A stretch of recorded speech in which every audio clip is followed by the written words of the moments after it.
you know. And I think partly that is my pain about Africa.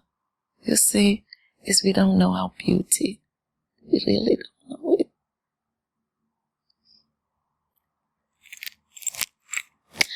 And I think we've been in too much pain. When I was in art school, one of the things, because I'm a transition, during CODESA times, I was in art school, and my one facilitator, Becky Peterson, he was asking us if the UN had to come to us and say, what do we think would help South Africa cope with the ravages of apartheid, what would we say? And we all came with our things, and I think I was too young to appreciate his response.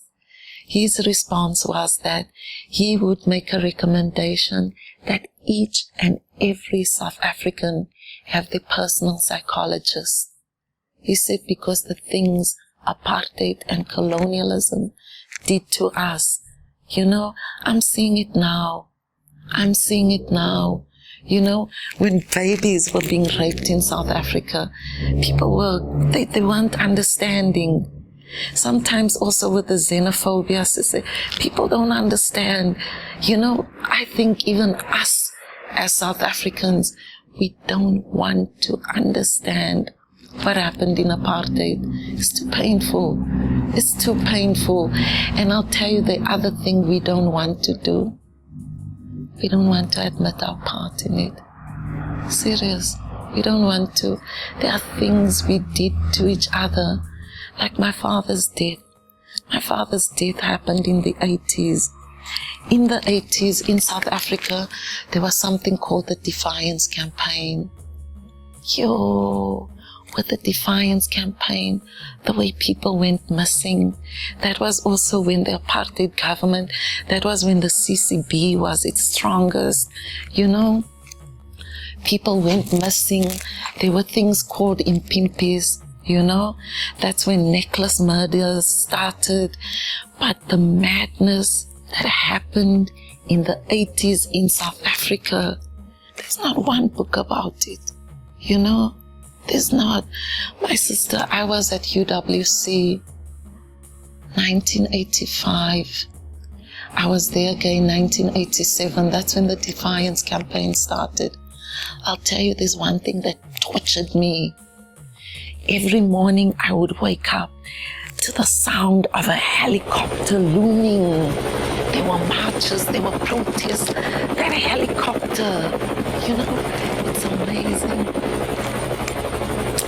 Things that torture you. It's that helicopter. It's not the tear gas. Why am I thinking these things? But in the 80s, there are things that happen in South Africa. I'll tell you, there was once, I was in school, I was in high school in 1984. I was in my last year of high school. I was young, my sister was 17. And I saw, that's when I first knew the name called Matthew Goniwe. There was Matthew Goniwe. There were 4 of them that were killed. They disappeared. And I saw this beautiful, beautiful protest in Johannesburg, near Edgar's. There was something called the Pigeon Park. So we were in high school, we'd go and sit and just watch people. So there were these 4 poles, light poles, and these poles had 4 bodies hanging, not real bodies. Some creative, brilliant person created these bodies made out of stockings, and they hung those bodies from those 4 poles, and they wrote each person's name. And I know Matthew Goniwe was one of those names, But it stuck in my mind. And If I had to describe the 80s in South Africa, that was it. That was it. It was a crazy time. It was a crazy time. And it was what happened in the 80s that gave birth to our freedom. I think, you know, it was just mad. It was mad. It was mad. The things we were doing to each other also. So that was South Africa then. And it's sad that we don't talk about it. Just like the ANC also doesn't talk about the things they did to each other within the ANC, you know. So it's important, I think. I think it's important that when you are fighting for freedom, it's important to be able to say, this is what my oppressor did, and this is what I did to myself and to my brothers. It's important. It's important for healing. And I think that's one of the things I don't like about Nelson Mandela's leadership. Yeah, is when he spoke reconciliation, it was always white-black. With the black person forgiving the white person, not the white person also reaching out to the black person, yeah? So Nelson Mandela never encouraged us as black people to talk to each other. He never thought it important. Or maybe where he was, you know, cushioned in jail, because he really was cushioned, and we don't want to talk about that. We don't want to hold our leaders accountable, because we don't even hold ourselves accountable. You know, with these fantastic victims, we can play victimhood so well, you know, that we don't look and say, what am I doing to contribute to the situation? How am I being an accomplice in the situation I find myself? You see, so while he was being cushioned in prison, there are horrible things we did to each other. And maybe he didn't bother to find out. Maybe we also were so drunk on freedom. We really were. We were drunk on freedom. We were mad. Even when you look at videos of Codesa, you know, you see them, it's like their tails are shaking. We are so excited that we gave away half the country. We did. Codesa, you're serious. If we can really look at the fine print in what happened during Codesa, sure, Sissy, you'll see South Africa didn't get free. South Africa wasn't a freedom movement. It wasn't change. It was a civil rights movement. We didn't fight to be free.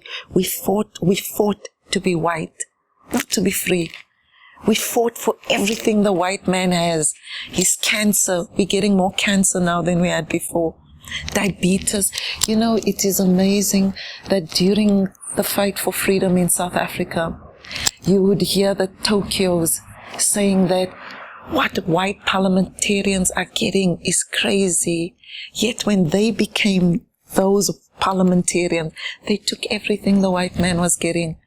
Is it really necessary to work a job and to stay for free, to live for free, to be poured petrol in your car for free? I'll tell you that freedom that they are using without tax money, there is one person that epitomizes it for me. Her name is Juma Peterson. She used to be Minister of Forestry and Fishing. Yeah. She lived in a hotel because there was something wrong in the free house. A window was broken or something, and they had to get Department of Public Works to come and fix it, yeah? All right? Do you know she went to live in a hotel to the tune of 1 million rand? How do you do that? How do you do it? So, that's South Africa. That's South Africa.